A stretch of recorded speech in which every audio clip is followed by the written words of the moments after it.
If you're a big guy or got big arms, it does make a difference. It's a little harder to do. Let me get rid of this. These tubes have a weld-in bung in them, which is going to take a 1/2 inch grade 8 bolt. You are going to have to remove the grill, which I won't take it all off. I think the guys have got it all wired back in. But you have to reach your hand back in here, which is kind of difficult to get in there. But then the 1/2 inch bolt goes through the factory hole and goes through there. I'm just gonna set this up out of the way for right now. So it's made to fit about a 14-inch light bar, outside the hole to outside the hole. The light bar itself can only be about 14.5, including your feet that are on it, because you're gonna touch the tubes here. We put 2 tabs on it here for pod lights if you want them. They just have 1/4 inch holes in them. If you've got a bigger pod lights than that, you will have to drill those out. The other thing that we did, you can show down here, we went ahead and tied it into the chassis. So this clamp goes around the factory arm. We tried it on a 2016 through a 2025.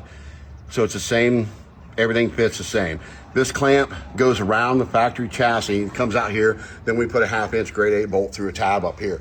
It just secures a bumper, makes it a lot stouter, because you have mounting bolts here and here, so the rest of the bumper, there's nothing to hold it.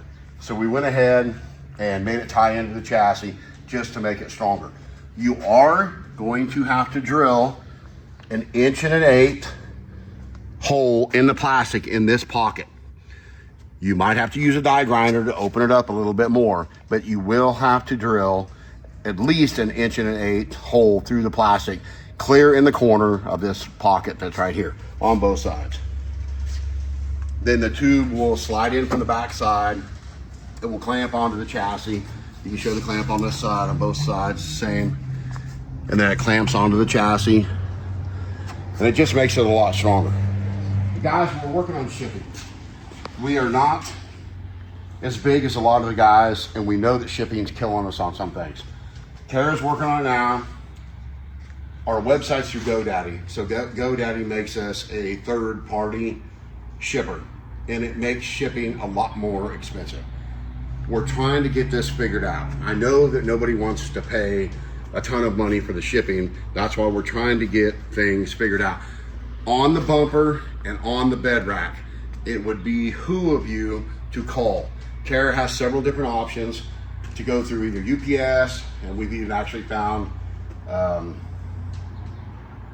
what's the new one? Lighter than trucking, or yeah, we've got a trucking company now. So if you've got a business and we can truck it and stuff. So don't freak out when you see the shipping costs on the website.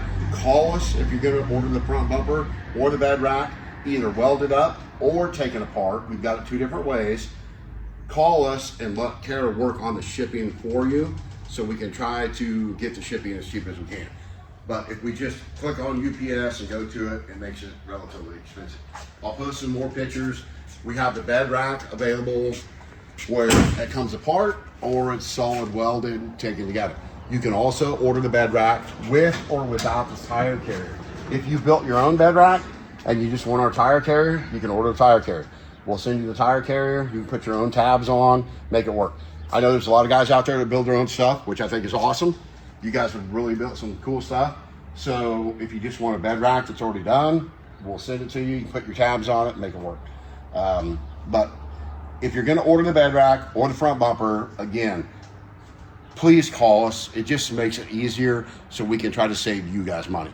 We're all about trying to save you guys money. We're trying to make it as cheap as we can, and we know everything just keeps going up and up.